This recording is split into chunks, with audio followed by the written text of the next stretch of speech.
আসসালামু আলাইকুম বন্ধুরা, আজ বানিয়ে দেখাবো আপনাদের শ্যামাইয়ের লাড্ডু। দেখেন, এই যে আমি এখানে একটা ডিম নিয়েছি, এখানে নিয়েছি শ্যামাই। এখানে 3 কালার শ্যামাই আছে, আপনারা 1 কালার দিয়ে ইচ্ছেগুলো বানাতে পারবেন। আর এই যে চিনি আর এই গুঁড়া দুধ 3 প্যাকেট নিচ্ছি। এখন এই যে চিনি আর ডিম একসাথে মিক্স করে নেব। একটুখানি লবণ দিয়ে দিলাম, এগুলো আরও ভালো করে মিক্স করতে হবে। ফিরে আসছি মিক্স করার পরে।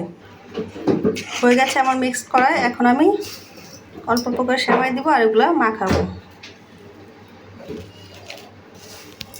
তারপর এগুলোকে লাড্ডুর মতো বানিয়ে ফিরে আসছি। এই যে হয়ে গেছে আমার লাড্ডু বানানো, দেখেছেন কি সুন্দর হয়েছে লাড্ডুগুলো। এখন আমি এগুলো তেলে ভেজে নেব।